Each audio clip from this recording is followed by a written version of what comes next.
para dar inicio a nuestra conferencia.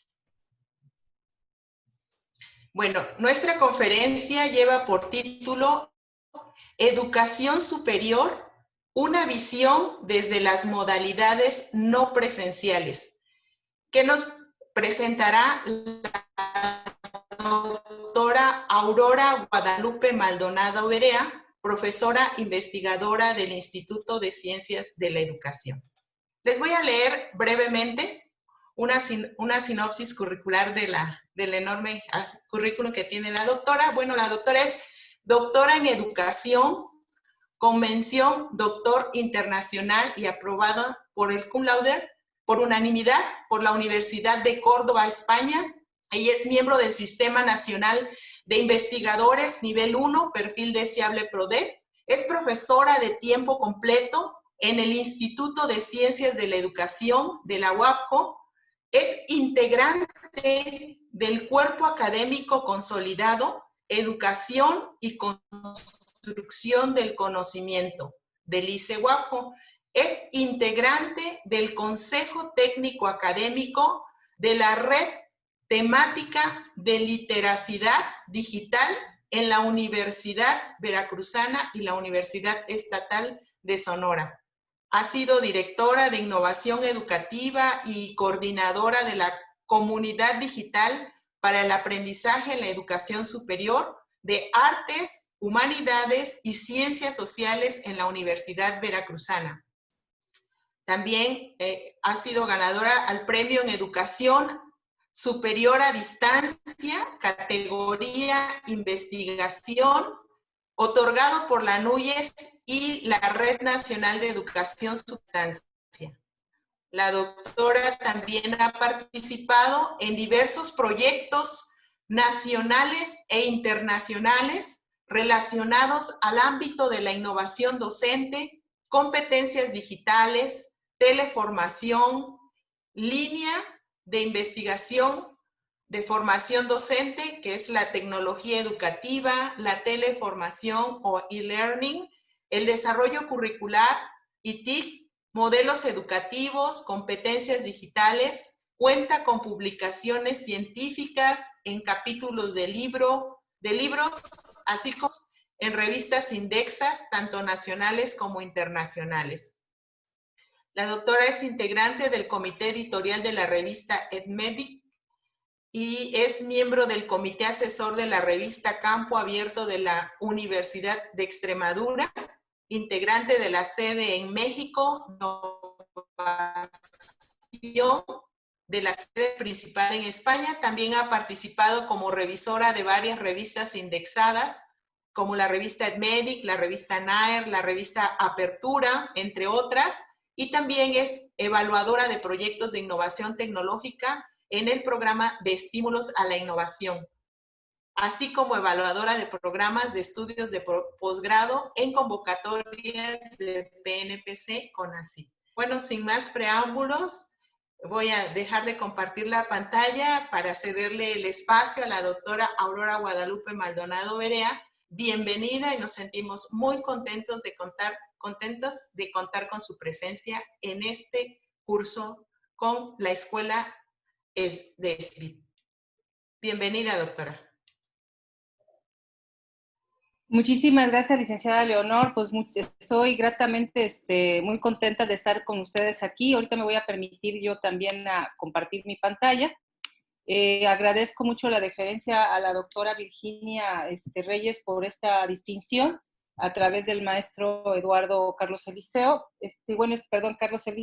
y también agradezco mucho a nuestro señor rector, el doctor Eduardo Bautista, y al doctor Edmundo por la oportunidad de compartir. La verdad que estoy muy contenta de estar aquí. Bueno, estoy viendo mi reloj para no pasarme del tiempo que me comentaron. Pues también quiero felicitar la iniciativa que está haciendo el CEBIE con todo este esfuerzo, porque sé que no es sencillo. De repente, a nivel nacional, las universidades nos tuvimos que subir a un tren a 300 kilómetros por hora y cada quien lo ha hecho como ha podido.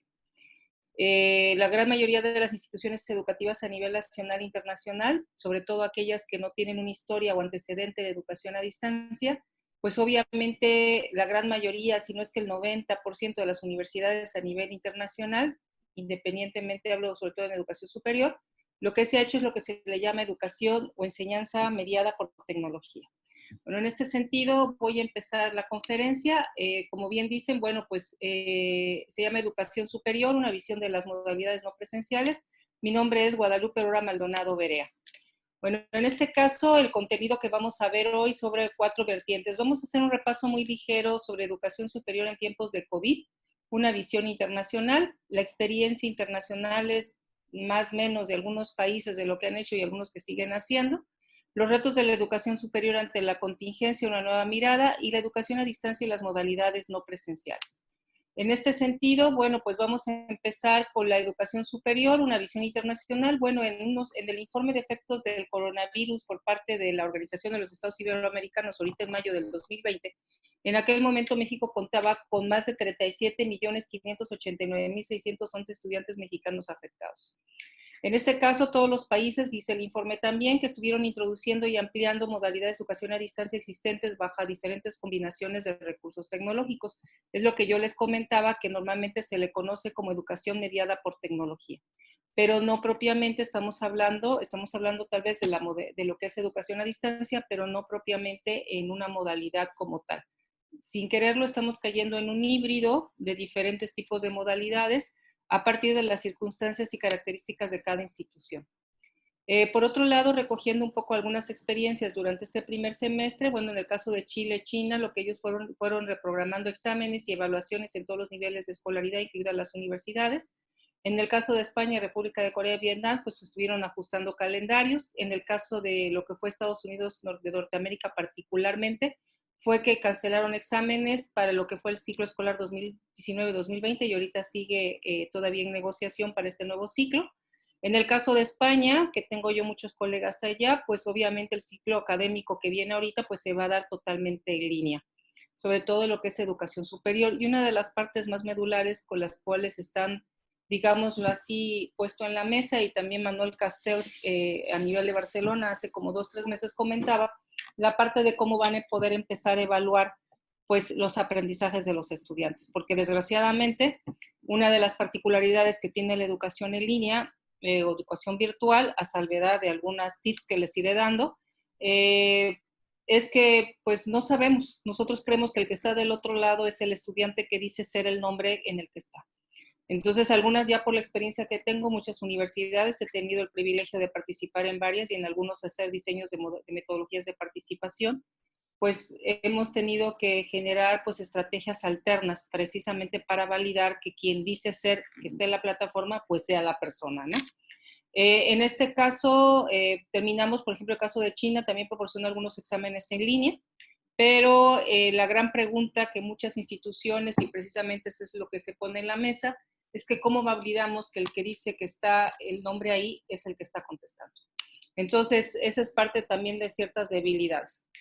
Pasamos al siguiente tema y vemos que los nuevos retos de la educación superior ante la contingencia, una nueva mirada. Bueno, pues de acuerdo a este autor, por un lado tenemos que la educación digital siempre se le consideró inferior o de segundo nivel y solamente se le consideraba complementaria. He tenido la oportunidad desde marzo hasta la fecha de participar en varios seminarios. Ahorita me siento muy, muy contenta porque estoy participando en Red Clara y tenemos enfrente bastantes proyectos ahorita precisamente relacionados con esta contingencia desde una reflexión. Por otro lado, también este mismo autor nos dice que por el otro lado de la moneda tenemos que las bodegas de la transformación digital y una oportunidad para dejar atrás una educación obsoleta del siglo XX. Yo no le llamaría como tal obsoleta, yo lo pasé textualmente, pero digo, también tengo mis memorias. Partiendo de estas dos premisas de esta moneda, realmente felicito mucho al CEBIE por la oportunidad y sobre todo esta integración de trabajo colaborativo, que celebro enormemente porque no muchas instituciones lo están haciendo. De alguna manera, comentaba por ahí Laura Padilla, que es directora de lo que es el área de lo que tiene que ver con toda la educación a distancia de la UPAEP, que precisamente en algún momento fuimos vistos como los patitos feos, ¿no? Todo lo que era educación a distancia y en línea, decían, no, eso nunca va a llegar, ¿no? Y es un discurso que viene de 30 años atrás, que se está diciendo que es importante empezar a incorporar la tecnología porque ya es parte de las demandas y de las competencias que está pidiendo el mercado laboral.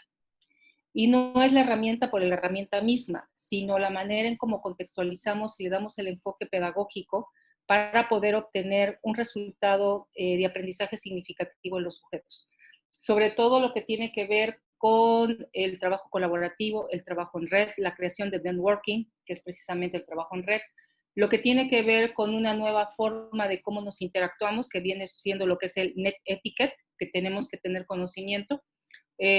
Por poner un ejemplo, si usted pone mayúsculas y negritas en un chat o en un correo, realmente se toma como un insulto. Entonces hay una serie de cosas, es como si alguien te gritara con groserías. Entonces hay una serie de situaciones que tenemos que tomar en cuenta, la negrita que significa, si es minúscula, si es mayúscula. Entonces hay una serie de reglas y de códigos dentro de lo que tiene que ver con la educación en línea que hay que tomarlo muy en cuenta.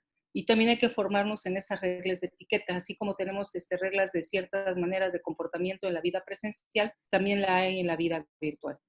Y por otro lado, también ahí me gustó mucho lo que sacaron por ahí, que están trabajando con la formación integral del estudiante, lo que tiene que ver, que también es otra de una reunión que tuvimos hace poco con algunos expertos con respecto a de la salud mental. Toda esta situación nos ha traído a colación aspectos que pues no estábamos acostumbrados, sobre todo somos seres sociales de contacto personal, es como también la educación se da, y en ese sentido, pues también ha generado pues muchos estados depresivos, no tan solo en estudiantes, ¿no? Sino también en docentes. Entonces, bajo este marco, en el caso de cuando se notaba como la educación inferior, siempre ha habido personas que dicen que la capacidad de los estudiantes a pensar de manera crítica se menoscaba con el uso de la tecnología, todo depende del diseño. Las plataformas se centran más en la difusión de contenidos y bastante menos en la plataforma. Me gustó mucho el enfoque que dio la doctora Virginia por respecto a esta parte integral y yo los reto a algo ya que van a estar en este curso.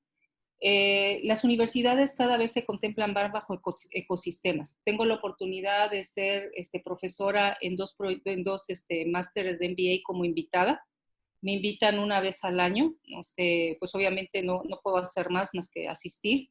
Es totalmente una colaboración académica de intercambio porque también me permite hacer investigación sobre aspectos de cómo las empresas, y también lo hago desde ese sentido para no estar ajena a lo que sucede en el mercado laboral, en España con la Pompeu Fabra y en México con otra universidad, precisamente colaboro con un compañero que él es el profesor titular, pero yo más bien soy la que me sumo a la materia, en donde esta parte hay que empezarlo a ver como ecosistemas.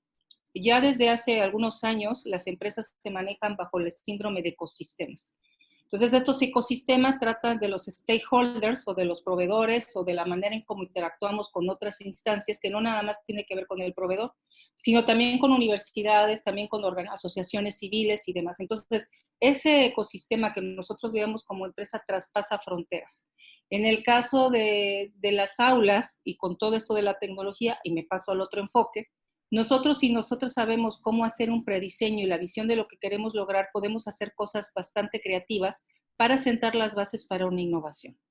Una innovación desde el pensamiento diseño, nosotros tenemos que generar todo un proceso creativo, hacer un prototipado, ya sea un modelo, y a partir de ahí empezar a probar su evidencia, su factibilidad, su efectividad, y a partir de empezar a probar que realmente es efectivo la N de veces que lo vamos repitiendo, entonces ya podemos empezar a hablar de una innovación.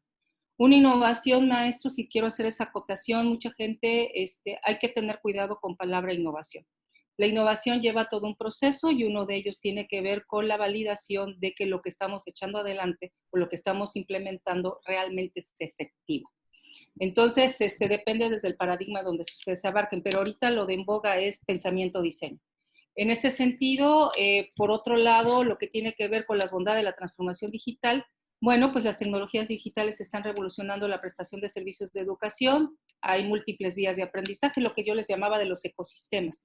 Hoy más que nunca, y celebro esto, sobre todo desde la parte del modelo educativo, nuevo que acaba de tener la UAJO, pues lo que es la educación dialógica, ¿no? Tenemos que empezar bajo esta visión de ecosistema, un ecosistema mucho más allá del aula, mucho más allá de la plataforma, en donde tenemos que traer a la palestra todos los convenios, interrelaciones. Mucha gente dice, híjole, ¿y ahora cómo le voy a hacer con mis estudiantes? Bueno, maestro, pues aquí viene cada quien desde su perspectiva, de sus experiencias, poner en la mesa de qué manera lo resolvemos. Y entonces empezamos lo que se llama precisamente el proceso creativo. Una de las herramientas que más ayuda tiene que ver con la lluvia de ideas. ¿verdad? Hay muchísimas metodologías, pero la más básica y sencilla es esa.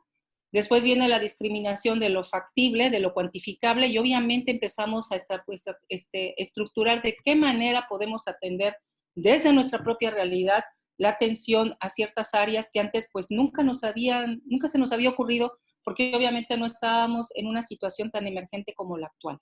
Entonces, mi sugerencia es eso. Hoy más que nunca debe haber un trabajo de academia, hoy más que nunca debe de haber una escucha, no tan solo de las academias, sino de todos los profesores. No importa si eres un profesor de asignatura, si eres un profesor de tiempo parcial, si eres un profesor de tiempo completo, cada uno es necesario dentro de este cambio porque su mirada es diferente. Y cada mirada complementa la totalidad del sistema en este caso. Y por otro lado, también es conveniente recuperar lo que los estudiantes comentan y dicen desde el hecho de cómo les es más sencillo, en este caso, pues, estudiar o acercarse a las tecnologías.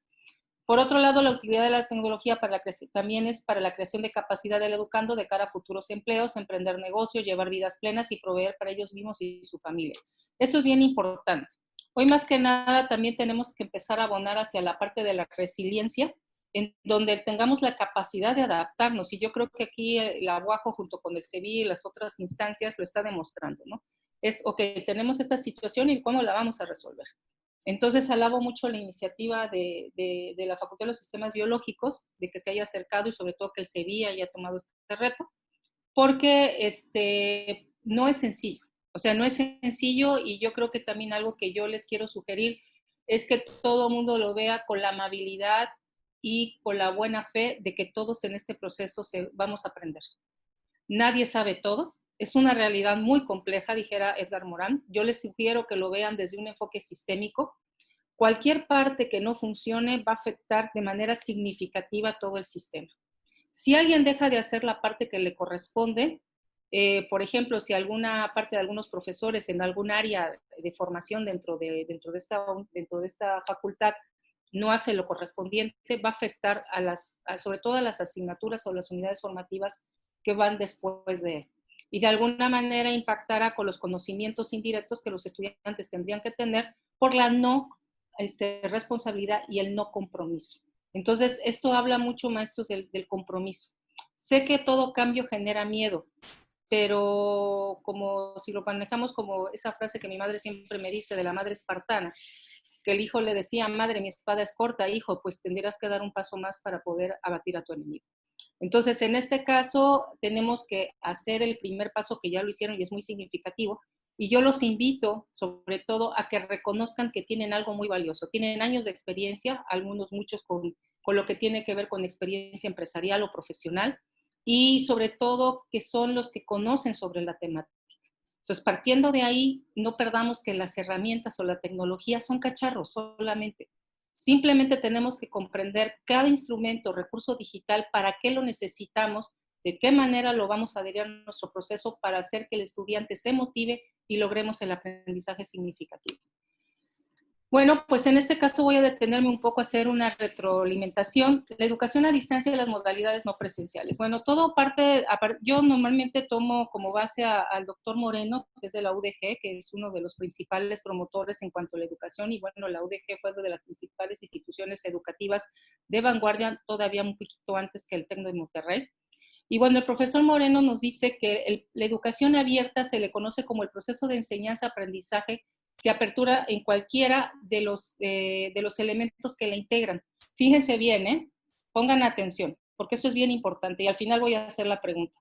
Hay dos variables que desde que se hace la connotación de educación abierta, educación a distancia, educación virtual y todas sus vertientes, hay dos variables que no cambian. Son las mismas. Simplemente las vamos cambiando con ciertas categorías conforme vamos cambiando de cada tipo de educación. En este caso, bueno, pues dice, se apertura en cualquiera de los elementos que le integran, tiempo, ritmo, lugar, antecedentes de estudio, presencia en las instituciones educativas, relación con el docente, entre otros. Los principios de no espacio y no tiempo, obviamente adquieren otro tamiz. Un objetivo, pues, es lograr un aprendizaje autodirigido mediante documentos impresos. Estamos hablando de los primeros tiempos, de allá creo que a algunos de ustedes les tocó, a mí me tocó mi padre. En su momento, yo estaba en primaria, vamos, ya no hago ni cuentas, ¿verdad? Ya fue algunos años. tomó cursos, ¿verdad?, para ser dibujante y era por correspondencia. Entonces le llegaban los manuales y demás y de repente se conectaba por teléfono, ¿verdad?, o mandaba sus dibujos y tenía que esperarse 3, 4 meses al que le contestara. Bueno, pues es así como surge la educación abierta. ¿Qué pasa con la educación abierta? De repente empiezan las tecnologías por allá entre los 80, 90 y surge la televisión digital, la radio digital, el video y más recientemente, que ya no tan recientemente porque ya nos encontramos en la web 5.0, pues lo que fue la web 2.0 que empieza ya a dar ciertas características de un trabajo mucho más cercano y colaborativo. Cuando surge todo esto, se aúna educación abierta y damos paso a lo que se llama educación a distancia. Que la educación a distancia se le reconoce por parte de Bartolomé Llorente y Cavero como un sistema tecnológico de comunicación bidireccional, o sea, multidireccional, que puede ser masivo, basado en la acción sistemática y conjunta de recursos didácticos y el apoyo de una organización y tutoría que, separados físicamente de los estudiantes, propician en estos en un aprendizaje independiente, que en este caso normalmente es cooperativo. Obviamente, dentro de las características de la educación a distancia tenemos que es masificar la educación. Es un aprendizaje, como dijimos, es autodirigido a través de formato multimedia. Hagan de cuenta que tomamos lo mismo de la educación abierta, pero ahora ves, por ser por correspondencia y cosas impresas, bueno, pues ahora te lo dan por CD. No sé si alguno de ustedes alguna vez lo tuvo, que tú ibas a una institución educativa, te entregaban todo tu paquete en CDs o demás, ¿verdad? O te lo hacían llegar por correo y tú a través, a tu propio ritmo, pues tú ibas haciéndolo y ya en un determinado momento certificabas tu conocimiento. Pues obviamente con todo esto de la televisión y de la parte de la web 2.0, bueno, pues cambió un poco la manera de hacer llegar todo esto. Entonces son paquetes autoinstructivos con apoyo sincrónico o asincrónico del tutor o quien te guiaba. La comunicación puede ser asincrónica a través de correo electrónico o sincrónica a través de teléfono. ¿Qué pasa con la educación a distancia al paso de los años? Bueno, pues que las TIC empiezan a tener un desarrollo exponencial tremendo, que obviamente es motivado por las partes de las empresas. Ese es el gran kit que tenemos en educación y sobre todo en educación superior, que siempre nos tenemos que andar subiendo, ¿verdad? Y respondiendo a las demandas porque casi muy pocas instituciones, y lo digo con todo respeto a nivel internacional, tienen lo que se le llama un enfoque de prospectiva.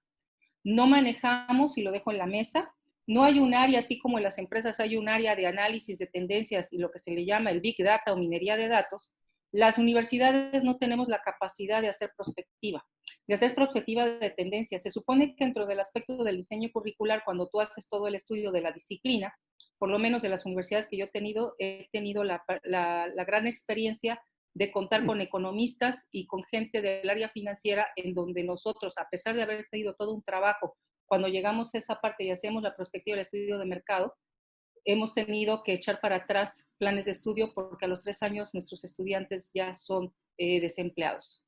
Entonces, eso es algo que a veces no se maneja del todo, hay indicadores especiales, manejo de base de datos, y es cuando nos acercamos a especialistas para generar tendencia.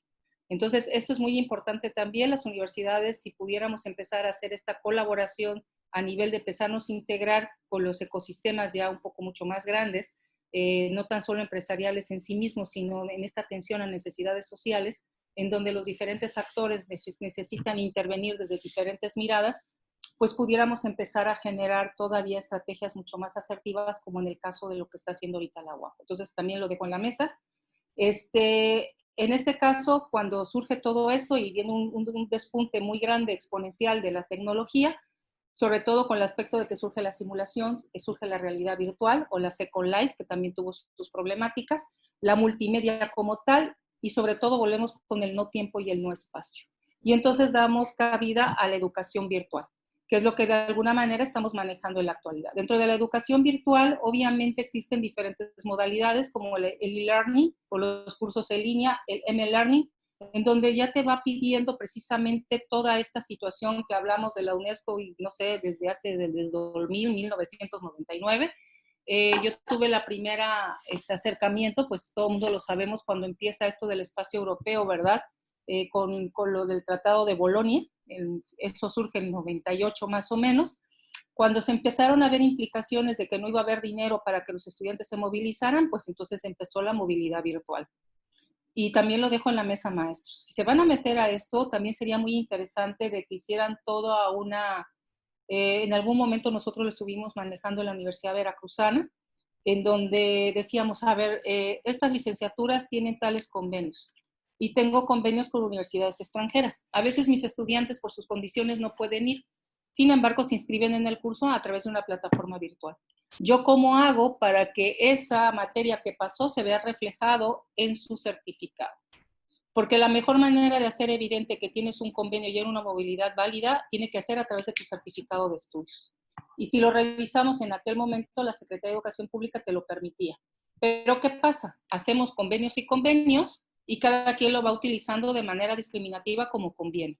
Por eso es que en el caso del PNPC cada vez se vuelve más estricto. Tienes que hacer convenios específicos y muy puntuales de qué es lo que vas a hacer y qué es lo que vas a obtener con los estudiantes y los docentes. Ya no se vale que pongo la tira de 20 convenios, ¿verdad? Y casi todos son macro. Y entonces decimos, sí, tienen muchos convenios. Hoy más que nunca no es cantidad, es calidad y trascendencia, sobre todo para la atención en necesidades sociales.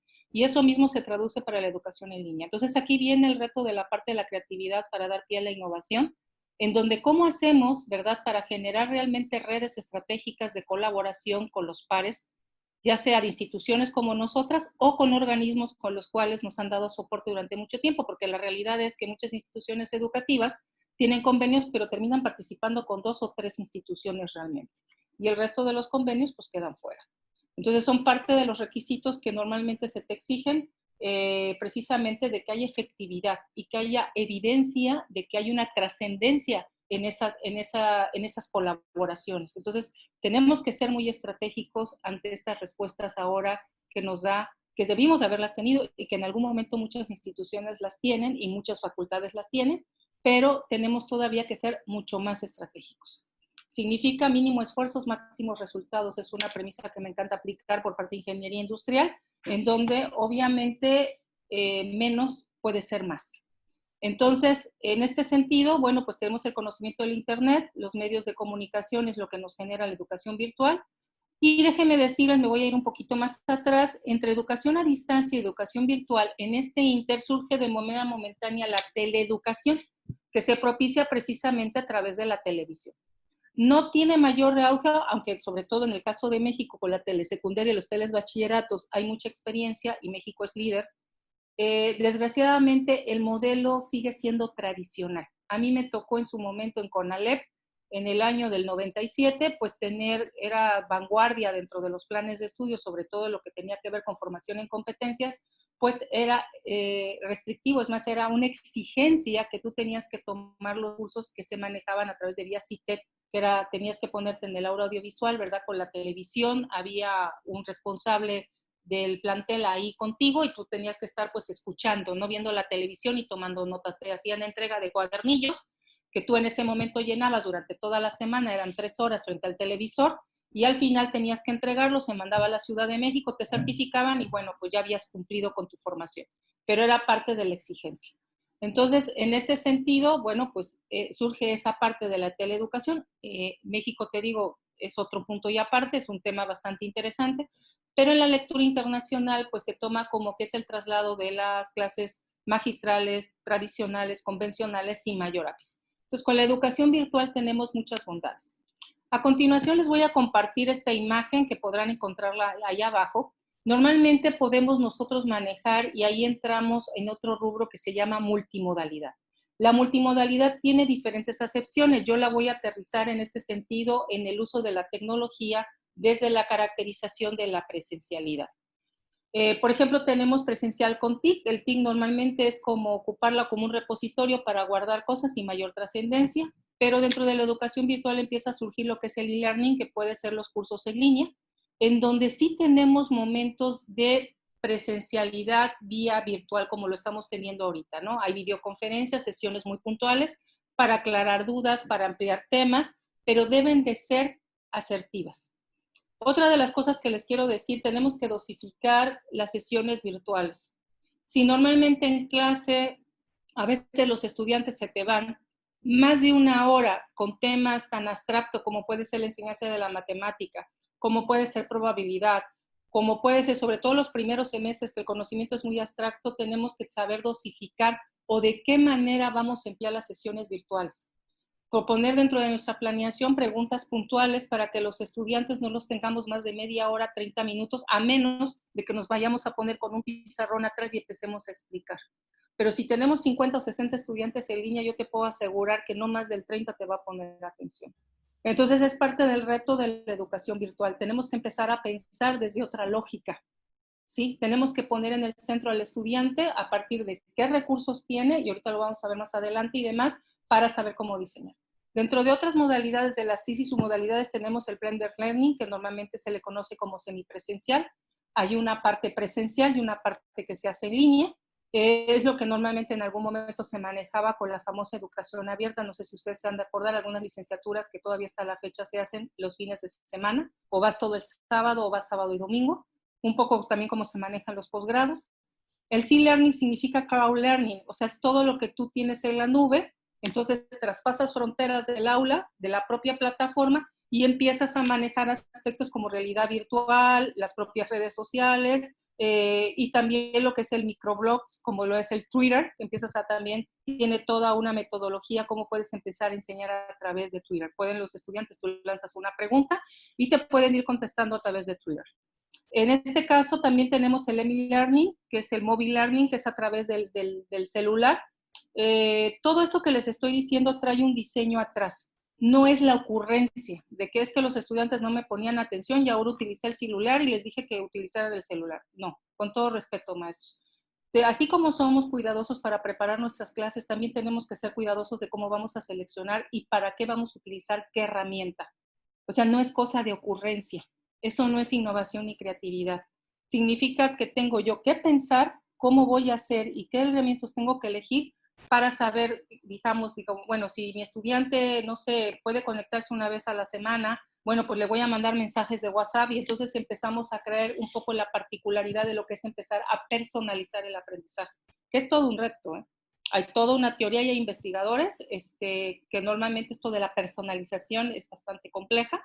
Realmente hablar de personalización entramos en otro rubro que no es el caso de la conferencia, pero bueno, es un intento de acercamiento hacia personalizar la educación.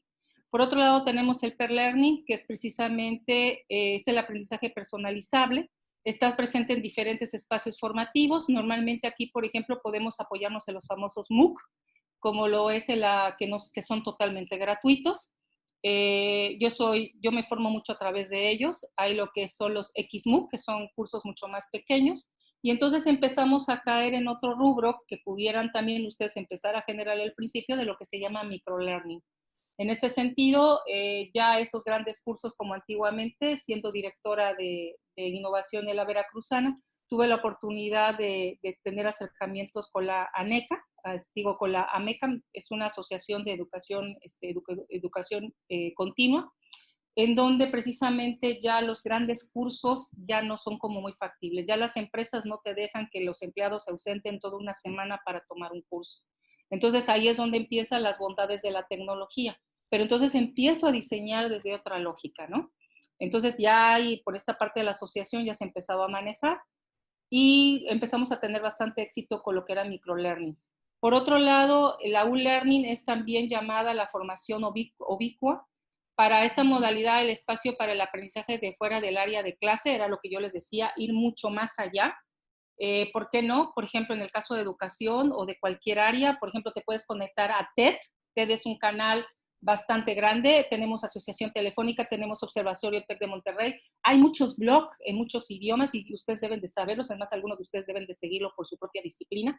Toda esa información que tú manejas también intégrala como parte de la formación de tu estudiante. Dale la visión de que no nada más es lo que tú le das, hay mucho más herramientas y manéjala como aspecto complementario. Por ahí viene el T-Learning, que es normalmente el que yo manejaba mucho hora antes de la pandemia, que es precisamente desde las clases presenciales. Yo manejaba a mis estudiantes a través de la formación de una plataforma y aparte los hacía que participaran en blogs o que tuvieran conferencias o que vieran aquí, que fueran tras aulas. O sea, no nada más en la aula física, sino también atrás de lo que era la plataforma. Bueno, continuamos porque estoy tomando el tiempo. Y bueno, todo esto de la tecnología pues adquiere un tamiz muy interesante. La tecnología se ha ido desarrollando dando diferentes nomenclaturas. Por ejemplo, tenemos las TIC, la TAC, la TEP, la TIP y la AN. En algún momento la TIC es aprender sobre tecnología y obviamente es cuando empezamos a desarrollar lo que son redes personales de aprendizaje, que es precisamente que, no, pues yo uso Twitter o me gusta Pinterest o uso Instagram. Por eso en algún momento determinado, cuando participé con la parte de CODAES a nivel nacional fue muy interesante, que fue del 2000, el proyecto surge desde el 2014, termina más o menos en el 2017-2018, pero lo que nos dejó de enseñanza, hicimos investigación a nivel nacional con 9 universidades, es que precisamente muchos de los recursos que manejamos le dan la política de seguimiento de cómo la universidad está entendiendo la tecnología. Y entonces hablamos de los ambientes, por un lado, personales de aprendizaje, pero estos le dan la característica a los ambientes institucionales.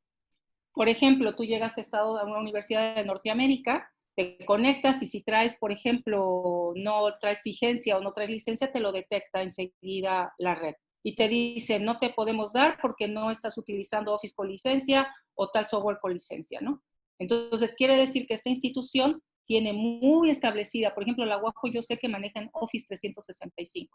La pregunta que yo me haría con ustedes es, ¿qué tanto manejas, por ejemplo? ¿Sabías que tú puedes tener OneNote en tu teléfono? Vas a una reunión, tomas fotos, subes fotos y haces a las anotaciones, puedes crear tu clase desde ahí, la subes a la nube, se la compartes a sus estudiantes y asunto arreglado. No tienes que llegar a casa, subir la foto, invertir tiempo. Es cosa de saber de las herramientas, cómo las puedo utilizar. En este sentido, bueno, ahora estamos manejando lo que es Google Suite, pero también tenemos 365. Y 365 también te da muchísima libertad también para promover lo que se le llama el mobile learning. Pero obviamente tenemos que conocer las herramientas. Por otro lado, tenemos el PLE, que ya se empieza a hablar, que era lo que yo les comentaba, con los entornos personales de aprendizaje. Aquí es la tecnología de aprendizaje, que es precisamente para empezar a generar la solución de problemas. Y aquí es aprender con tecnología. Obviamente en estos dos rubros, tanto de la TIC como de la TAC, estamos hablando de tecnología pensada como herramienta. Cuando ya damos el brinco hacia la parte de lo que ya son los entornos personales de aprendizaje y participación, ya es empezar a participar con tecnología y entonces ahí empezamos a oír, por ejemplo, como esto de ciudadanía digital, ¿no? Que también sería muy interesante impartir a docentes y alumnos qué es ciudadanía digital, porque ya somos ciudadanos también digitales. Y en esta parte es tecnología pensada como doxa, opinión, conocimiento común. De ahí viene la parte del conocimiento creador, en donde ya entramos a investigar con tecnología, en donde ya empezamos a participar, por ejemplo, con realidad virtual, inteligencia artificial, big data, y obviamente es tecnología pensada como episteme, o sea, conocimiento innovador comprobado. Y por último, pues ya las redes neuronales de aprendizaje, donde ya empezamos con una parte del IA muchísimo más avanzado, que es hacia donde va, o ya algunas instituciones están, pero nosotros todavía en muchas instituciones, sobre todo en América Latina, todavía estamos en TIC y en TAC. Bueno, continúo. ¿Cómo voy de tiempo? Más o menos, ¿verdad? Bueno, en cuanto a la planeación, seguimiento y desarrollo, con todo lo que les he comentado, y ahorita al final haré 2 preguntas. ¿Qué pasa? En este caso, el CEBIE, junto con la universidad y ustedes mismos, en toda esta conversación, ustedes tuvieron que tomar en cuenta el contexto externo. Una de las variantes que detonó, bueno, fue la situación de la contingencia. ¿Cómo vamos a hacer para hacer llegar la educación y continuar con la educación con nuestros estudiantes y sobre todo que sea significativa para ellos? Eso es algo muy importante, maestros. Si los estudiantes no saben para qué van a hacer lo que le piden en las clases, lo van a abandonar. Hoy más que nunca la doctora Virginia comentaba de lo que tiene que ver con esta parte y retomo lo que Morán decía, tiene que haber significación, debe de haber un trabajo desde un enfoque sistémico. Yo tengo que ver mi asignatura como un sistema y ahorita se los voy a mostrar. Tengo que saber cuáles son los conocimientos mínimos necesarios que el sujeto va a tener y lo detengo ahorita porque lo voy a ver en la siguiente diapositiva. Bueno, entonces ustedes tienen que entender que para planificar seguimiento y desarrollo de un entorno virtual o del aprendizaje en línea en este caso, tenemos que haber un reconocimiento del contexto externo, las múltiples miradas que ya empezaron ustedes a hacer. De ahí, ¿qué tengo a nivel interno yo como universidad? ¿Qué posibilidades y restricciones tengo en términos de infraestructura, de formación del docente en cuanto a cierto tipo de recursos digitales, de los mismos estudiantes, acceso y conexión a internet, etc.? Y una vez que lo tengo, tengo que recuperar la planeación estratégica, en este caso de la UAPO, ¿verdad? Para saber y ver el modelo educativo, y mi planeación tiene que embonar con mi modelo educativo para que obviamente yo sepa el resultado de hombre que voy a querer. Ese resultado de hombre institucional, normalmente las facultades lo permean a cómo entienden ellos dentro de su facultad de conocimiento ese resultado de hombre. Ese resultado de hombre normalmente se traduce a través de los planes y programas de estudio como el perfil de egreso. Entonces, en este caso, tengo que pensar de qué manera, en este caso, si es competencias, ¿verdad? Pues cuáles son las competencias profesionales con las que va a salir mi egresado. Y entonces empiezo del fin para atrás. Y entonces cuando yo veo mis temas por mis unidades, no las tengo que ver atomizadas, las tengo que ver desde la lógica de cómo las puedo integrar para generar actividades, o sea, integrales, por ahí comentaba la doctora Virginia. Entonces, tenemos que pensar en la integralidad. Esta integralidad, con una sola actividad bien diseñada, yo hago que mi estudiante aborde conocimientos indispensables necesarios de la unidad formativa y los necesarios, y la parte de complementariedad se la dejo como lo que normalmente nos pasa a nosotros, ¿no? Tú vas a un curso de posgrado y te dice el profesor, mira, estas son la bibliografía básica, la mínima que tienes que dominar, y aparte te dejo información complementaria para que tú, llegado el momento, la puedas checar. Muchas veces los estudiantes y muchos de nosotros por el tiempo no lo checamos, pero en algún momento nos damos la oportunidad. Tampoco es mandarle 40 links, ¿verdad? 5 significativos. Entonces, en este sentido, bueno, pues una vez que tenemos esto, que ya lo casamos como el modelo educativo, el modelo curricular va de la mano con el modelo educativo. Y el modelo curricular ya nos está diciendo cuál es la postura pedagógica y la caracterización que va a tener la tecnología dentro del proceso. En este cambio, en este momento, con lo que ustedes están haciendo de empezar a construir cómo paso de la presencialidad hacia la parte virtual, ¿verdad? Toda esta metodología, ustedes van a abrir un parteaguas interesante, porque obviamente van a ir aprendiendo y en el aprender van construyendo. Entonces, hoy viven un momento, dijeran los chinos, un momento interesante de muchos retos. Entonces, todo lo que vayan viviendo, profesores, yo les sugiero que hagan una especie de bitácora, ya sea en un Google Doc, grábense como ustedes quieran, generen videos de reflexión. Después del curso, reúnanse. ¿Cómo vamos a construir? ¿Cómo vamos a construir? No lo hagan en solitario. Solitario es muy pesado. Pueden empezar a hacerlo desde las academias y decir, a ver, si nosotros tenemos esta academia y es esta línea, a ver, maestros que intervienen dando estas asignaturas, ¿cómo podemos hacerlo? ¿Cómo lo podemos casar con el siguiente semestre? Y van generando perspectiva en diseño. No lo hagan solos, porque si lo hacemos solos, pueden hacerlo solos, obviamente, pero no pierdan de vista que su asignatura forma parte de una gran malla curricular. Y lo que hagan o dejen de hacer va a afectar a cualquiera de ellas. También el rol en este caso del profesor, ustedes van a ser más guías y felicitadores, el estudiante lastigue entre lo necesario y lo emergente, y sobre todo las políticas educativas, que en este caso la UAJO, pues a través del CEBI y de los otros organismos, pues se está manejando y se están sumando de una manera muy significativa. Voy cerrando. Aquí les pongo en la mesa el análisis sistémico de los elementos medulares del modelo educativo y de la educación virtual en línea. Primero, tengo que rescatar a nivel institucional. Bueno, pues en este caso ya no va a ser institucional. ¿Por qué? Porque no estamos dentro de la universidad, estamos en nuestros hogares. Entonces tenemos que identificar con qué infraestructura contamos nosotros. ¿Tenemos buena conexión a internet? ¿Tenemos plan? ¿No tenemos plan? Me conecto a veces a través de mi celular. ¿Cuánto me cuesta conectarme a través de mi celular? Porque plan no puedo. O sea, le he pedido, no sé, a la compañía que ustedes quieren, no me la ha podido tener. ¿Cuento con laptop? No cuento con laptop. Si cuento con laptop, la comparto, es única. Y así con esas preguntas que ustedes se hacen, se la tienen que hacer de sus estudiantes. Entonces, está muy bien hacer un breve diagnóstico de saber si los estudiantes cuentan con PC propia o la comparten con hermanos o con el padre, ¿sí? Y en este caso, si la comparten, con cuántas horas al día cuentan de disponibilidad para acceder. Si tienen conexión a internet o lo manejan directamente y se conectan con su celular y tienen plan de datos. ¿Es fácil o no conectarse? Cuentan, por ejemplo, si todo lo hacemos digital, bueno, pues no es necesario en un momento determinado manejar, por ejemplo, una impresora. Alguien va a decir, es que necesito que me escaneen tal cosa. Bueno, pues los muchachos, la mayoría tiene celular. Le dices que se descargue en el Google Drive y a través del Google Drive tú puedes escanear y se convierte en PDF.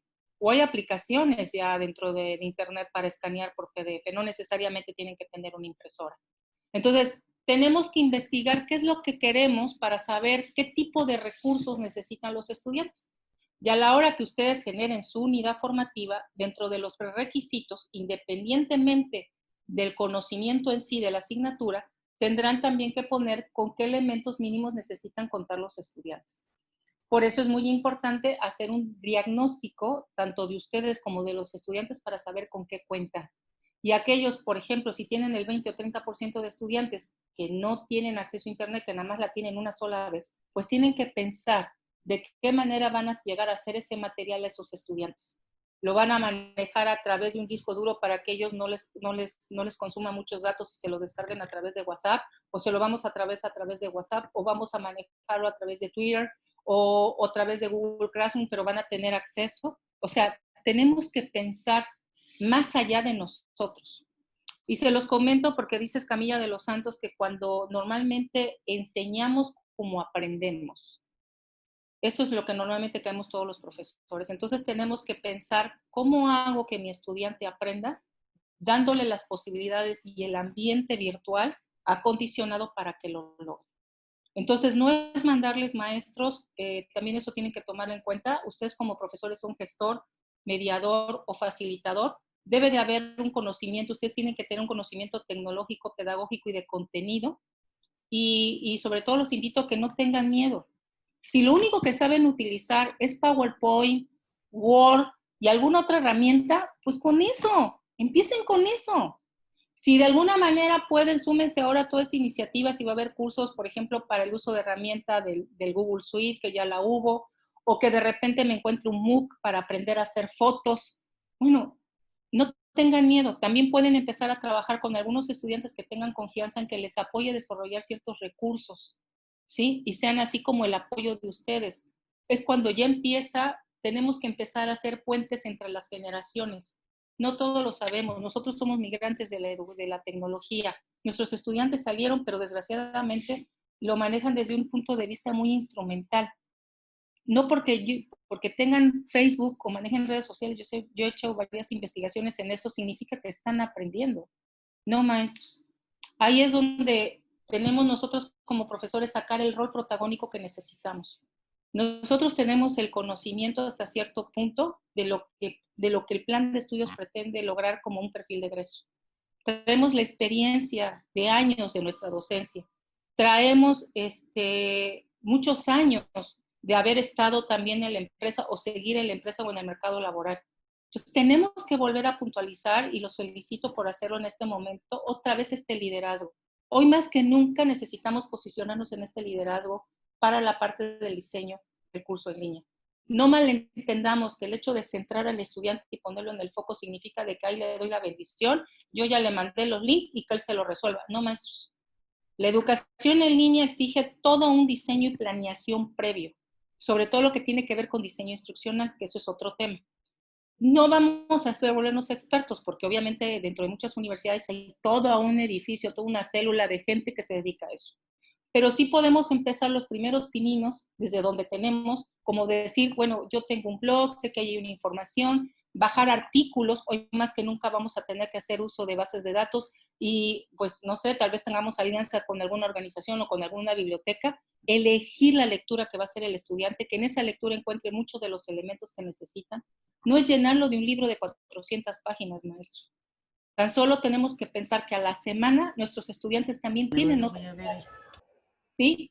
Entonces, en este caso, también tenemos que tomar en cuenta a la hora de elegir el material, y aquí mancomuno las dos cosas, por el diseño instruccional, debemos de tener qué madurez tiene, los estilos de inteligencias que tienen nuestros estudiantes, qué competencias digitales tienen, experiencias y conocimientos previos, prerequisitos, nivel escolar, la parte socioeconómica cultural. ¿Por qué socioeconómica cultural? Y esto es adaptado a Camilla de los Santos. Porque obviamente pasó el semestre pasado con algunos estudiantes, los padres de familia veían que los hijos estaban conectados al celular, a la laptop, y pensaban que estaban jugando. Entonces también debe de haber un acercamiento a nivel de la facultad de decirle a los padres de familia que sus hijos van a estar que tener frente a la computadora porque es parte de su aprendizaje. Porque no todo el mundo tiene la misma conceptualización. Normalmente a todos los chavos los vemos sentados, a veces parados y están con el celular.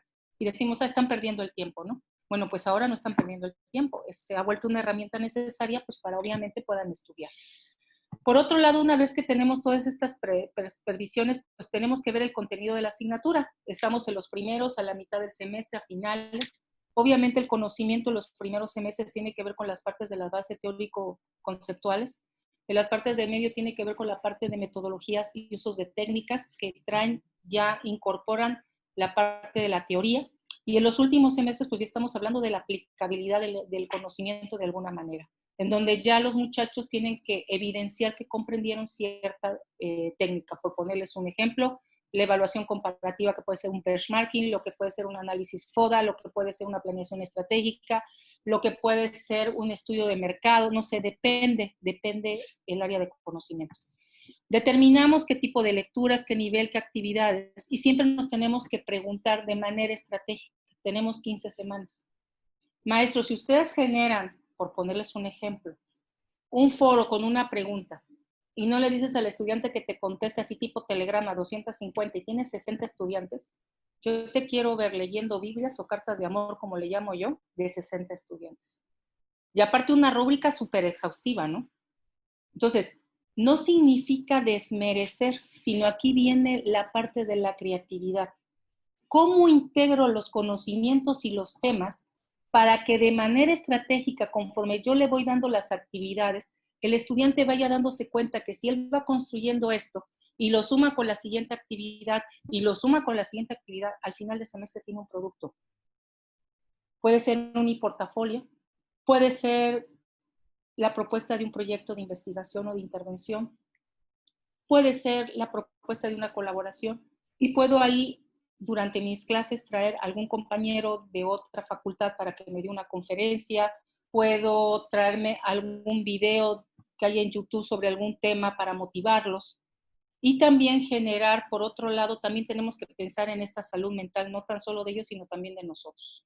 Acuérdense que estamos recluidos, algunos que otros, pues las condiciones de las familias no sabemos cuáles son, ¿verdad? Algunos de ellos tienen que trabajar y que estudiar, ¿sí? Entonces, hay una serie de elementos que tenemos que poner en la mesa antes de hacer el diseño.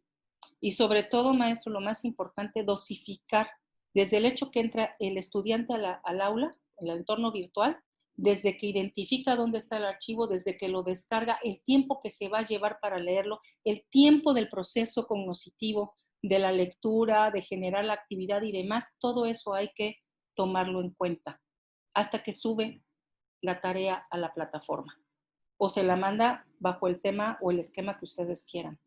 Pero sí es importante tomar en cuenta que no somos los únicos que le vamos a estar dando clase. Van a decir ustedes, bueno, es que es lo mismo en presencial, sí, pero en presencial, ¿qué pasaba? Le digo porque a mí me pasó.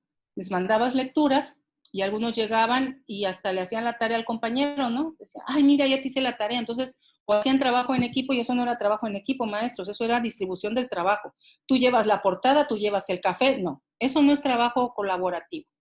El trabajo colaborativo es precisamente a través de las metodologías activas. Ya puede ser que ustedes se basen en el aprendizaje del método, o sea, el método del caso, aprendizaje basado en problemas, aprendizaje basado en proyectos, aprendizaje colaborativo, ¿sí? Aprendizaje basado en los hemisferios cerebrales, que ahora se le llama neuroeducación. O sea, depende qué estrategia vas a emplear tú para tu clase. Y si tú la sabes dosificar, tu misma estrategia te va llevando paso a paso para que entonces las actividades que vaya haciendo el estudiante de manera estratégica dé un producto al final. No significa desmerecer. Hoy más que nada tenemos que manejar un enfoque de integración de temas. Puede ser que el tema 1 con el tema 3 yo lo pueda unir y sea mi primera actividad. Y yo ya estoy abordando 2 temas. Hoy más que nunca tenemos que pensar de manera sistémica. Y por otro lado, ya que tenemos todo eso, entonces empieza la tecnología educativa, pues obviamente, pues, ¿qué tipo de plataforma voy a utilizar? Tengo que conocer el entorno, qué conocimientos previos tiene que tener de la asignatura para que puedan cursar la suya, como también a nivel de uso de ciertos recursos que ustedes les van a pedir, objetivos y actividades de aprendizaje y la organización de las actividades con apoyo a tecnología. Entonces, Hay que utilizar un lenguaje muy claro, un lenguaje que no dé ambigüedad. Hay que manejar rúbricas de evaluación. Es muy importante las rúbricas de evaluación porque es la redacción que ustedes le van a dar a la hora de dar retroalimentación a sus estudiantes. Y tiene que ser más desde un punto de vista de formación que punitiva. Sí, es el momento que ellos también puedan ustedes manejar esos diferentes tipos de evaluación, autoevaluación, coevaluación y heteroevaluación. También háganlos un poco responsables, que se autoevalúen y que también entre ellos a la hora de trabajar en equipo se evalúen de un equipo a otro. Pero todo ese diseño es un diseño previo que yo tengo que hacer. Tengo que hacer como un guión de cómo veo yo el proceso de aprendizaje a través de los recursos. ¿Y qué recursos voy a emplear? ¿Por qué voy a manejar? Pueden, por ejemplo, en este caso, sus estudiantes pueden hacer infografías con PowerPoint. No necesitan bajarse un software. Pueden hacerlo desde el Word. O sea, ya depende de cada quien. Por eso es importante hacer un diagnóstico previo de con qué cuenta tanto ustedes como ellos. Y de ahí va a dar un resultado de estrategias de aprendizaje, de enseñanzas de aprendizaje pertinentes, una selección y uso de la tecnología. Y obviamente vamos a establecer qué evidencias de aprendizaje vamos a evaluar. Otra cosa, no necesariamente todas las actividades tienen que ser evaluables, maestros. Hay a veces que son actividades previas y que tal vez la tercera o la segunda sea la evaluable. Y es la que va a llevar calificación. Y todo eso se lo tenemos que decir desde el inicio. Cuando se monta un curso a través de plataforma como hoy lo hizo el CEBIR, y lo solicito, el curso debe de estar montado totalmente. No es irlo montando conforme se me van ocurriendo las cosas.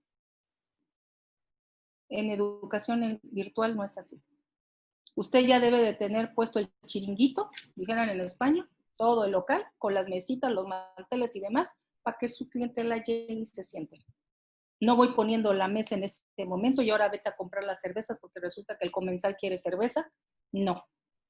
Debe estar todo ya montado. Precisamente para que usted le dé la oportunidad de ir ajustando si en algún momento terminado, y las sesiones virtuales sí es importante por las características de los estudiantes, sobre todo en el caso del aguajo, porque nos pasó a nosotros en el ICE, sí tener sesiones cada determinado tiempo, por lo menos una vez a la semana o cada semana y media, eso ya dependerá de cada quien. Sí es conveniente porque también otra cosa que pasa en la educación virtual, que es una educación solitaria. Entonces, normalmente llegan a desertar los estudiantes porque se sienten solos. Por eso sugiero que hagan trabajos colaborativos y nombren siempre un coordinador que sea como el más dinámico y que esté mandándoles mensajes a todos de acordarse que hay que hacer tarea. Y vuelvo a ponerlo en la mesa. No es la única asignatura la de ustedes, hay otras. Entonces, tenemos que pensar también en la dosificación del tiempo. Por otro lado, los tipos de evaluación que los apoyen. Y bueno, pues con esto termino. Gracias. Y la pregunta que les dejo, ¿cuáles son las variables que desde que surge la situación de educación a distancia hasta modalidad no cambia? ¿Cuáles son esas dos variables que son comunes a la educación abierta, a la educación a distancia y a la educación virtual y a las modalidades de la educación virtual? Muchas gracias. Muchas gracias, doctora, por su participación. Excelente, y ya nos quedamos con tareas. Las sumamos entonces, doctora. Bueno, compañeros profesores y profesoras, muy interesante la disertación que hemos tenido el día de hoy. Les animamos a poder hacer sus preguntas, como comentamos aquí en el chat del grupo, para participar, por favor, si pueden levantar la manita para que los pueda ir identificando y hacer las preguntas correspondientes a la doctora Guadalupe. Ahora sí, los veo.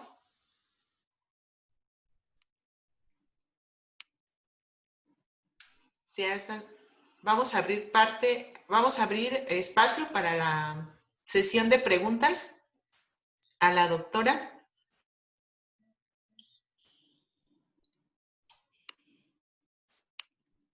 ¿Sí me escuchan? Leo, el maestro Mario Peralta. Muy bien. Bueno, si me apoyas, Rol, muchas gracias. Ahí Sí. es que no veo sí, no veía la pantalla completa. Muy bien, gracias. Lo escuchamos, maestro Mario. ¿Qué tal? Buenos días. Bueno, ya, buenas tardes casi. Bueno, pues primero la respuesta a esto, yo entiendo que son las dos variables de no espacio y no tiempo, son las dos variables son comunes a la educación virtual, distancia, a este tipo de modalidades educativas. Pero por el otro lado, tengo la enorme duda. Está bien, el curso yo entiendo que es muy necesario, debemos de ir creciendo en otras formas de dar clase. Sin embargo, pareciera que nos estuviéramos preparando ya para de plano dar clase a distancia eh, y tener carreras a distancia. En el caso de biología, yo les podría decir es, lo más que podríamos hacer es algo mixto, ¿sí? Dar clases a distancia de biología, uno de mis gustos más grandes es poderles presentar de bulto, por así decirlo, los ejemplares animales o vegetales de los cuales tienen que aprender los alumnos. Eso es algo para anatomía animal comparada, para morfología, tocar los instrumentos de laboratorio. Pero bueno, me imagino que esto simplemente es pasajero y que bueno, el curso bienvenido para poder atender esta situación que estamos viviendo. Pero hay algo fundamental aquí. Los alumnos al inscribirse, claro, yo he tenido, quiero decir antes de decirlo lo que viene, tuve la suerte el pasado semestre que solamente un alumno tenía problemas de conectividad. Sí tenía cómo conectarse, pero tenía problemas un poquito más fuertes que los demás de conectividad. Pero bueno, a eso voy. Nuestros alumnos no se inscribieron a la universidad y sus padres no los inscribieron con un planteamiento de tener estas herramientas a la mano. Y esa es una realidad, lo estamos viviendo. Porque yo escuché y vi los chats y los mensajes de algunos compañeros que dijeron, de plano tengo una cantidad muy grande de alumnos que no tienen ni cómo conectarse. Entonces, esto es una realidad, ya lo decía la doctora, y en ocasiones ni siquiera el teléfono. Y si es cierto, el tiempo que se les da para poder atender dentro de sus posibilidades en la educación a distancia y la posibilidad de no necesitar un espacio fijo es una realidad. Pero esta parte no la estamos atendiendo, ni la vamos a poder atender porque económicamente no es factible. Simplemente para la universidad solventar el problema para los jóvenes. Yo no sé cuántos alumnos de nuestra escuela habrán tirado la toalla ante esta realidad, simplemente porque no tenían las posibilidades económicas para poder acceder. Y esto no necesita ser muy lejos, ¿eh? Tenemos ahorita una egresada que está dando clases en secundaria de CONAFE, se tuvo que mover al pueblo a donde le asignaron clases porque simplemente ninguno de los 15 alumnos que tienen ni siquiera televisión. Y ahí está el planteamiento. Ya no, creo que la pregunta ya no es ni siquiera para la doctora, sino para el conjunto de CEBIE que están, perdón, del ICE y que también trabajan para CEBIE. ¿Cómo están planteando esto? Ese grupo de alumnos que no tienen estas posibilidades y que es bien real. Este semestre yo voy a estar en problemas porque necesito en sistemas de información geográfica que los muchachos tengan algo más que una sencilla computadora. Necesitan mayor capacidad de manejo de datos y ya estoy hablando de que van a estar al menos unos 4 gigas de RAM en sus computadoras para poder trabajar los sistemas libremente. Y la mayoría tienen las computadoras que han reciclado de hace 2 generaciones de hermanos que están en la escuela. Entonces, estoy hablando de las cuestiones ya no tanto teóricas de la educación a distancia, sino la parte tecnológica. Yo espero que dentro de 2 meses esto se resuelva, pero la verdad es que sí está muy difícil.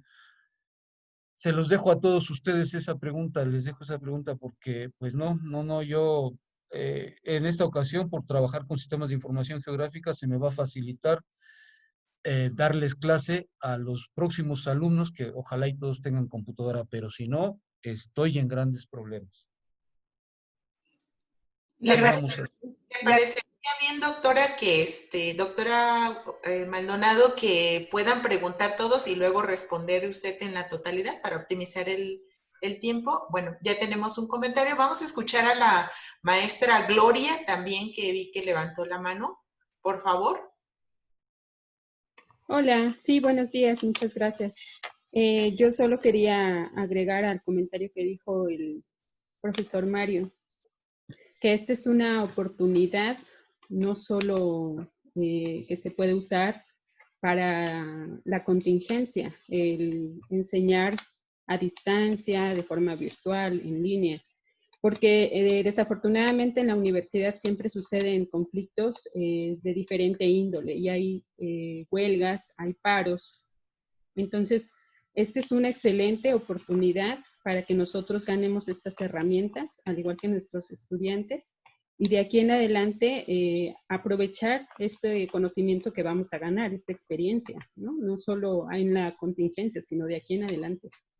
Entonces lo veo como muchas ventajas y una oportunidad, como ya lo dije, ¿no? Muchas gracias. Gracias, maestra Gloria. ¿Alguien más? Les voy a pedir, por favor, si abren sus cámaras para que los podamos ver. Y a ver si veo la parte de participación. ¿Alguien más que desee participar para que pueda? La maestra María de Jesús Estudillo. Sí, soy yo. Me parece, soy yo, María de Jesús. Me pareció muy interesante la parte en donde la doctora habla de poder hacer data mining, usar Big Data para analizar el comportamiento de los estudiantes. Yo trabajo con eso, precisamente con minería de datos, pero sí me gustaría trabajar con alguien especialista en el área de la educación para precisamente ver cuáles serían las variables a analizar y hacer este análisis de datos de cómo vienen los estudiantes. Gracias, maestra María de Jesús. ¿Alguien más? Si levantan su manita para que los pueda identificar. ¿Alguien más desea agregar alguna otra pregunta o cedemos la palabra a la doctora Maldonado?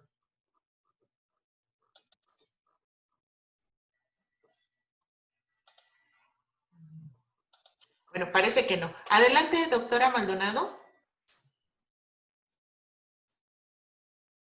Mire, maestro, la parte del primer profesor que participó, efectivamente, ese es como, por ejemplo, yo soy ingeniero industrial y la vida me ha llevado por educación porque es un tema que me apasiona.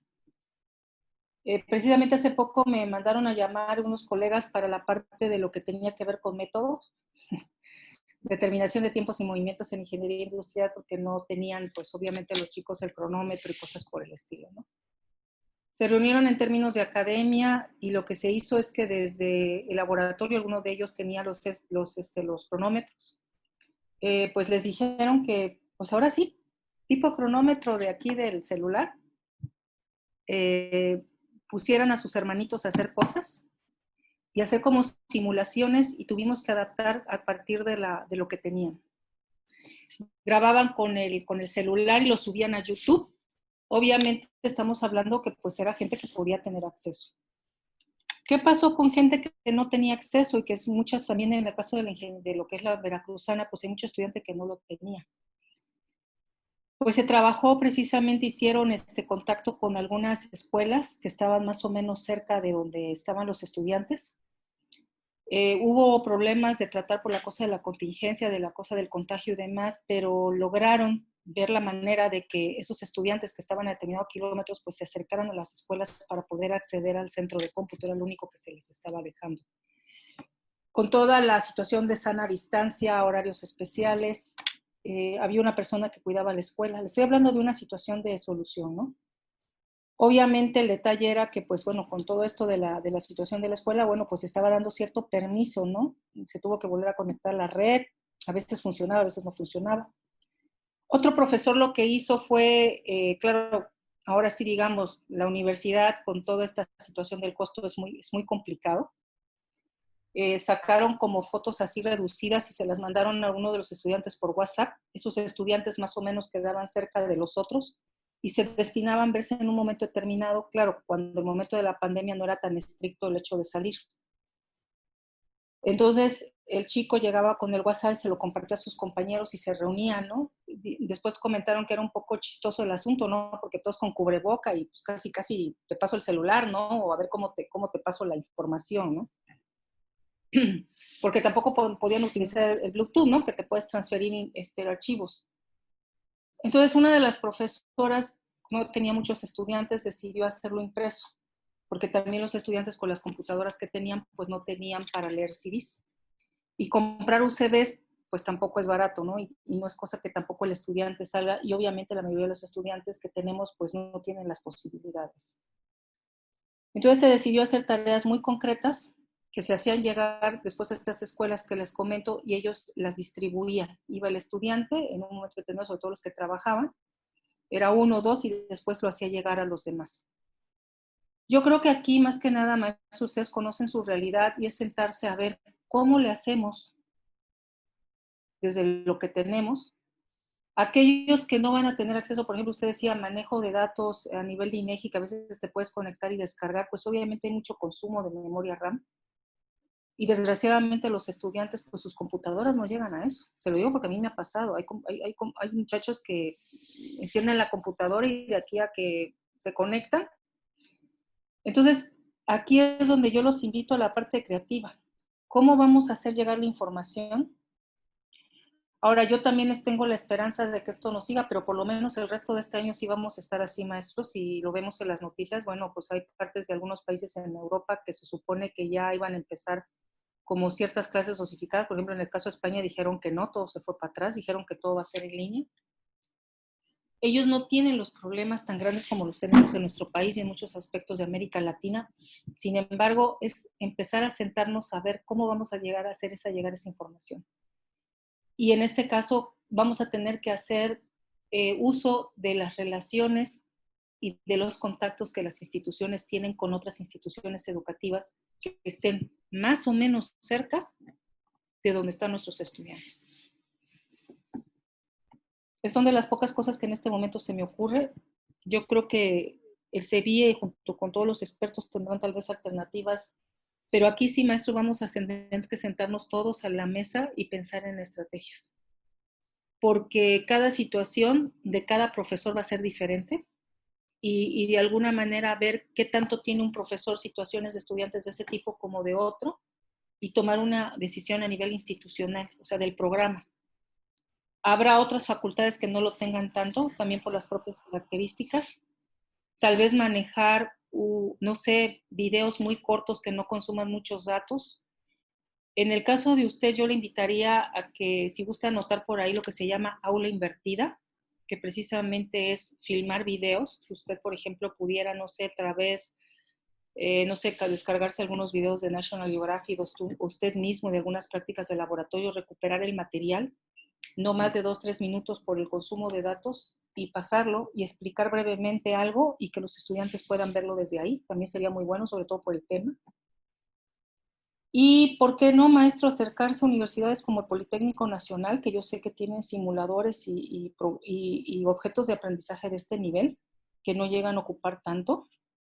Les doy el tip por ahí, por ejemplo, en la Universidad de Sevilla generan mucho todo esto de realidad aumentada y de realidad virtual y demás, y ellos están abiertos a generar convenios con universidades a nivel internacional y prestar sus objetos de aprendizaje. Y así como eso lo tienen muchas universidades, yo creo que ahorita hay que empezar a tocar la puerta con aquellas universidades que nos pueden dar la mano, por un lado por la experiencia, otro lado por acceso de cierto tipo de información que la tiene después muy restringida. Por ejemplo, el acceso a ciertas bases de datos que cuestan mucho dinero y que a veces nuestros propios alumnos pues no las utilizan porque tampoco nosotros lo promovemos y se pagan licencias muy caras. Entonces, en este caso es como empezar a pensar ya de manera colaborativa en trabajo en red, maestro, de verdad. Yo sé que Oaxaca, por ejemplo, por ahí está el Politécnico Nacional, no sé si sea del rubro que usted necesita, pero es cosa de tocar la puerta y ver de qué manera lo están solucionando ellos y por qué no sumarse al barco. Hoy más que nunca querer solucionarlo de manera aislada va a ser un poco complejo. Vamos a empezar a tener que tocarle la puerta, sobre todo a las instituciones que tienen ciertos recursos, y también aprender de la experiencia, cómo le están haciendo ellos. Hoy más que nunca es eso, maestro, también tener la situación de la curiosidad, ir con el otro y tocarle la puerta y decirle, oye, ¿cómo lo estás resolviendo? ¿No? Porque nosotros no sabemos cómo. O se nos han ocurrido estas cosas, pero no sabemos. Entonces, realmente cada facultad, de acuerdo a sus características, va a tener que empezar a generar soluciones y alternativas de solución a partir pues de su propia experiencia. Pero en lo personal, yo lo considero que va a ser muy rico, maestro, porque entonces tenemos que utilizar algo que no hemos manejado durante mucho tiempo, que se llama previsión. Yo sé y espero, ¿verdad?, que no nos dediquemos, yo soy pro de la educación virtual hasta cierto nivel, pero nosotros somos seres sociales, los seres humanos, y necesitamos el contacto humano. Por eso cuando les hablaba yo de dosificar las actividades, también de repente, aunque lo tomen así, pero de repente mándenles como, no sé, como que, oiga, si vas a leer esta lectura, te sugiero que te pongas de fondo musical tal música. Contacten y busquen, por ejemplo, musicoterapia. Cuando hacemos ejercicios de matemáticas, hay que poner en un fondo apenas pausible, o que se apenas escuche, por ejemplo, los cantos gregorianos. No Gregorian, ese es un cantante, no. Cantos gregorianos de los monjes de Silos, por ejemplo. El himno de Juan Bautista. Perdón que lo comparta, pero tengo un diplomado en musicoterapia. Entonces, tú te pones a estudiar, lo pones uno, entonces tus redes neuronales empiezan a trabajar de otra manera. Claro, siempre y cuando el muchacho tenga como para, también los datos, ¿no? Como para bajar eso, ¿no? O si no, tú se lo descargas en un MP4, de tal manera que él lo pueda descargar y que tampoco le sea muy, muy costoso. No sé, ahorita yo creo que es el momento de empezar a crear alternativas y preguntarse qué es lo que nos puede funcionar y tocarle la puerta al otro. ¿Cómo lo están haciendo facultades parecidas a las nuestras en el país? Y normalmente todos tenemos relaciones con otros profesores de otras facultades, de otras universidades. Entonces, ¿qué es lo peor que pueda pasar? Que saquemos metodologías acorde al área de conocimiento y que sea rico y que sea un trabajo colaborativo entre universidades. Es lo que de momento, digámoslo así, poniendo un poco a pensar, le digo también un poco de la experiencia con estos colegas de ingeniería, hemos hecho y nos ha funcionado. El Big Data con la maestra de María de Jesús. Bueno, maestra, en este caso, el Big Data, por ejemplo, yo le sugiero, si usted maneja Big Data, que se pueda meter ahorita, por ejemplo, con Google Classroom. Ya ve que Google maneja lo que se llama Web Analytics. Bueno, usted va a empezar a ver cómo es el tráfico, qué tanto entra, qué tanto sale el estudiante. También sería como muy interesante hacerle un cuestionario de 5 preguntitas, y utilicemos la bitácora de Cole. ¿Qué fue lo más sencillo? ¿Qué fue lo más difícil? Y dejar las preguntas abiertas. Claro, después nos va a tocar a nosotros analizarlo, pero ahí podemos pedirle el apoyo si no somos del área, por ejemplo, a la gente del área de educación, decirle, oye, o de psicología, oye, mira, me contestaron esto, ¿qué tengo que entender? ¿Cómo lo categorizo? ¿Cómo lo hago? Porque en este sentido, al hablar de Big Data para sacar perfiles de estudiantes, pues lo podemos dividir de muchas maneras, maestra, desde requisitos previos, en el uso de la tecnología, cómo se sienten a nivel de satisfacción, qué fue lo más difícil que se les dio en términos de categorías, y a partir de ahí, le voy a decir algo, a mí lo de perfiles no me gusta mucho manejarlo, porque no me gusta encajonar a las personas, porque yo parto del principio que cada ser humano es único y irrepetible. Y como dijera Ortega y Gasset, soy yo y mis circunstancias. También esa es otra cosa que tenemos que entenderlas. Pero sí podemos generar tendencia de comportamiento, esa es otra cosa. Pero meter en un cajón a alguien y decir, es que tú cumpliste A, B y C, entonces estás en este cajoncito. No. Es como generar tendencia de comportamiento y darle una explicación de cómo se fueron comportando los diferentes estudiantes, pero a partir de las diferentes dinámicas. Por ejemplo, En Google Classroom van a empezar a salirle, por ejemplo, qué tanto entró el estudiante, si se conectó, en qué tanto tiempo estuvo, eso se lo da la plataforma. Entonces usted, dependiendo del estudiante, usted tiene que sacar por este lado lo que se le llaman factores sociodemográficos, donde vive, qué situación de contexto socioeconómico, cultural tiene el estudiante, para entonces darle una interpretación a este dato duro.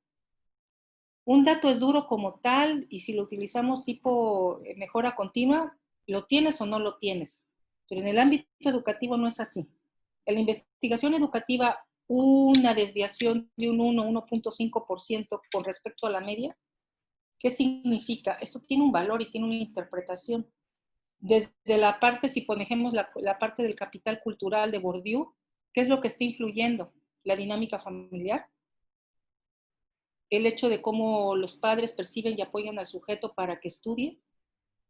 O sea, cada uno de esos datos hay que contextualizarlo en la naturaleza propia de nuestros sujetos, de nuestros estudiantes. Un dato duro por sí mismo, pues nos va a decir la media es tanto, sí, pero esa media, ¿qué significa dentro de esa realidad? Estamos hablando de personas con circunstancias únicas y mucho más que nunca hoy contra la contingencia. Entonces, ese tratamiento de perfiles que le podemos llamar tendencia de comportamiento, hay que contextualizarlo y que contextualizarlo dentro de las características propias de los grupos que tenemos o de los estudiantes que tenemos en la facultad, para ir comprendiendo qué es lo que podemos hacer para ayudarnos nosotros como docentes y para también que ellos de alguna manera también puedan comprometerse con su propio aprendizaje, porque también aquí hay otra cosa, maestros. Dentro de la educación virtual, nosotros tenemos que proponer la autogestión de los estudiantes con su propio aprendizaje, también que sepan cómo deben de gestionar su propio tiempo. Entonces, porque algunos, vuelvo a repetir, puede ser que estén encargados de padres mayores o de abuelos que tal vez estén enfermos, que tengan que trabajar. Entonces, hay que ver con qué disponibilidad cuentan, porque de verdad la dinámica, y lo estamos viviendo cada quien en la casa. Mucha gente piensa que porque estás en casa estás las 24 horas disponibles. No, perdónenme, o sea, también duermo, también como, también tengo que limpiar, también tengo que hacer cosas de comida, tengo que ir al súper. Entonces, eso también hay que mentalizarlo, que de alguna manera también lo tenemos que tomar en cuenta. El estudiante en algún momento tiene que dormir, el estudiante en algún momento tiene que asearse, tiene que tener sus propias obligaciones dentro de la dinámica familiar. Entonces, por eso invito más que nada al trabajo colegiado. Y sería interesante, maestra María de Jesús, que usted con su academia, con sus maestros, ya que usted se maneja mucho lo del Big Data, esa información yo le puedo asegurar que les va a servir cuando hagan el rediseño del plan de estudios.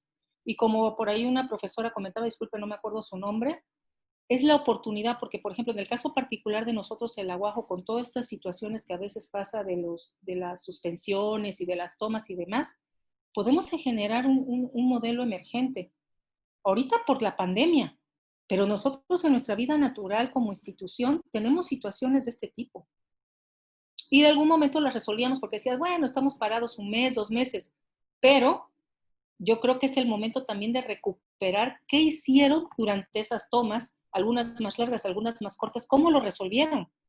También hay que traer la experiencia a la mesa. ¿Cómo se resolvió en aquel momento? ¿Cómo lo hicieron? Decían ustedes, bueno, es que nada más fue 1 o 2 meses. Bueno, pero fueron 1 o 2 meses. Bueno, ahora traspólalo hacia una frontera de casi un semestre. ¿Cómo lo enriquecemos? ¿Cómo hacemos?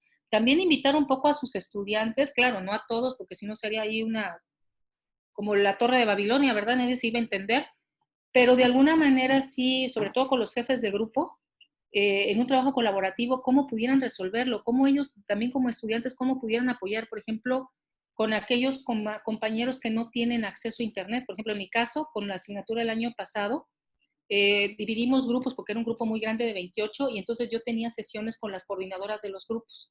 Las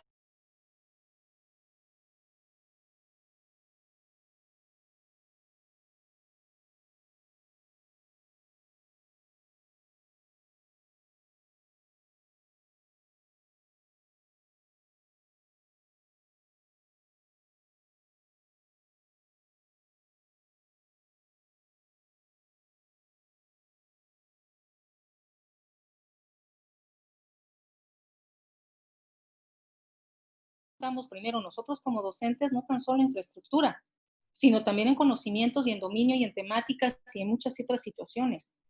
Me funcionaba de esta manera. Bueno, ¿cómo le hago ahora para que me funcione, pero de otra forma? Y entonces tendré que tocarle la puerta, no sé, me acordé de algún compañero en la UNAM que maneja, no sé, tal vez biología 1, por decir, o química 1, y escribirle y decirle, oye, ¿sabes qué? Quiero saber cómo le haces.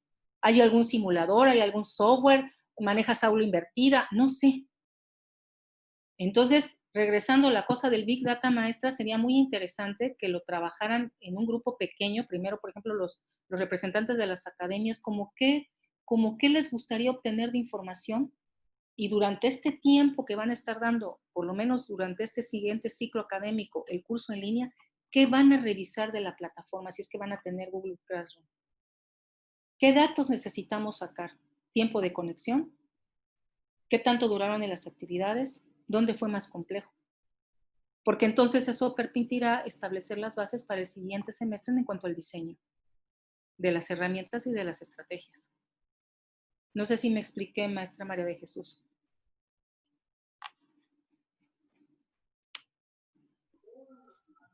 Sí, está muy claro. Sí. Yo lo felicito porque ahorita, si usted se vuelve experta en eso, maestra, váyame a ver al ICEI. Y nos ponemos a trabajar, no se preocupe. Gracias. Muchas gracias, doctora Maldonado.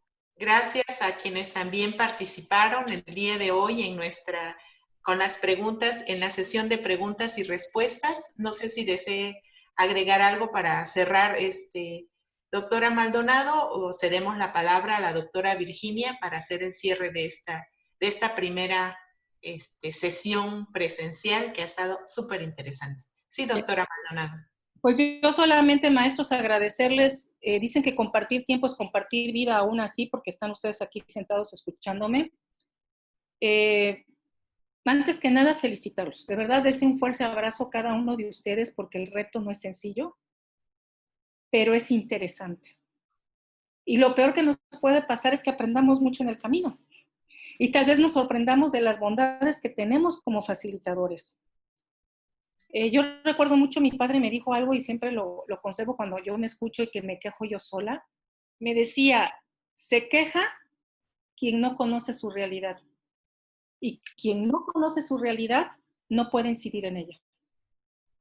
Entonces, si es normal y natural como seres humanos que digamos, híjole, esta situación, y es que cómo es posible, maestros, no estábamos preparados, nadie lo estaba.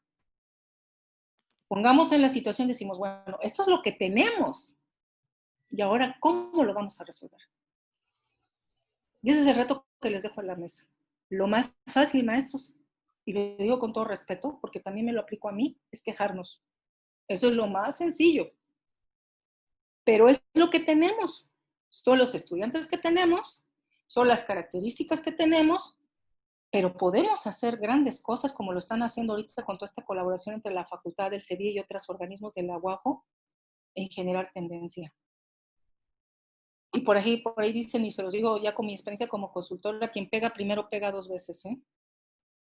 Si ustedes esto lo toman como el punta de lanza, el día de mañana que quiera vender a alguien de fuera, venderte espejitos, no lo va a poder vender tan fácilmente, porque tú vas a conocer la realidad de tu institución. Y vas a saber qué funciona y qué no funciona. Y si necesitas algo, vas a saber qué pedir allá afuera. Y cierro con esto.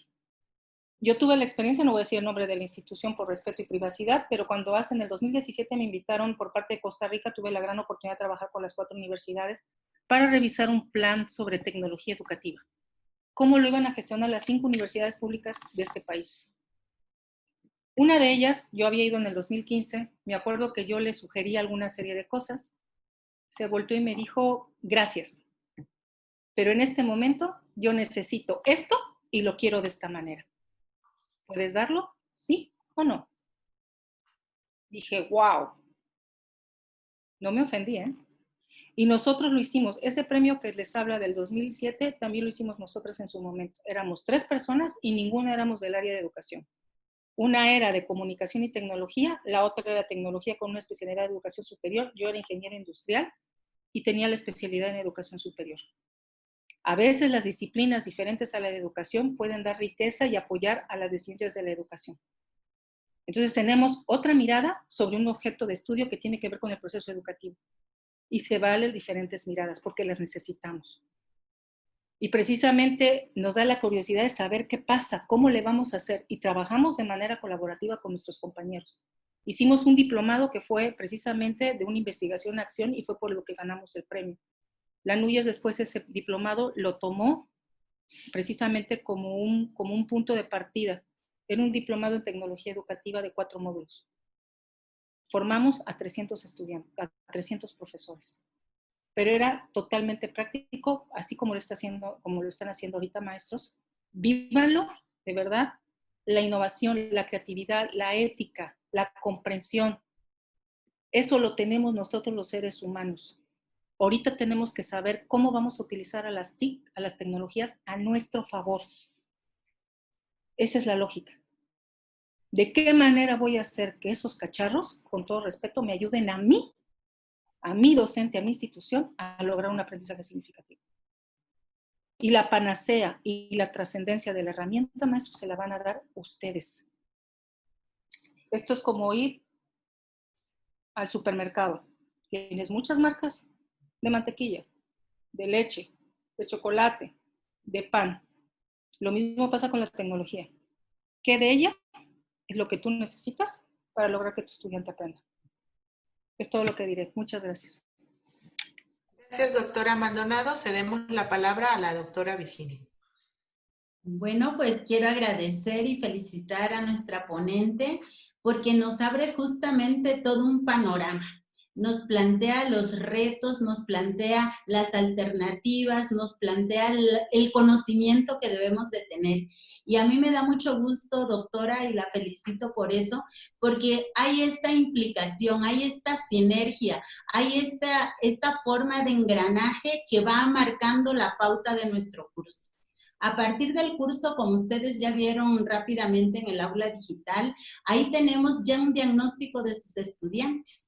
¿Qué problemas de conectividad tienen? Si tienen equipos, si no tienen. Para nosotros esto fue fundamental, porque así como platicamos con ustedes para ver cuáles eran sus necesidades, era importante también tener el diagnóstico. Esto es fundamental para quienes hacemos investigación. Sin diagnóstico no tenemos nada. Y ahí, por ejemplo, algo que ustedes van a ver más adelante en el curso, es que nosotros hablamos de que en tiempos de pandemia estamos enfrentándonos también a un laboratorio socioeducativo. ¿Qué quiere decir esto? Que aquí van a salir todas nuestras cualidades como investigadores para adaptarnos, la resiliencia y sobre todo, como decía el doctor Mario Peralta, tenemos que generar lo veo que está en el área de biología, y va a encontrar usted una palabra muy padre en el modelo educativo que nos habla de aprendizajes rizomáticos, que tiene que ver justamente con su área disciplinar. ¿Cómo generamos nosotros esos aprendizajes? ¿Cómo nosotros, no es la tecnología la que determina el aprendizaje, somos nosotros, ¿sí? Y depende de cómo nosotros expliquemos el proceso. Si el estudiante entiende el proceso, lo vivencia, lo puede hacer en una escala menor, ¿sí? Lo puede generar y justamente ya que lo entendió, ya que lo comprendió, ya que lo corrió en la parte más baja, entonces ya puede después ser con los megas que tenga que ser. Pero que quede claro que la tecnología no determina los aprendizajes. Porque yo diría que hay un elemento importante, el docente y el estudiante se convierten en un binomio fundamental que nos ayudan a crecer juntos. Por eso hacía yo alusión a la cuestión dialógica. Tenemos que caminar juntos, tenemos que dialogar.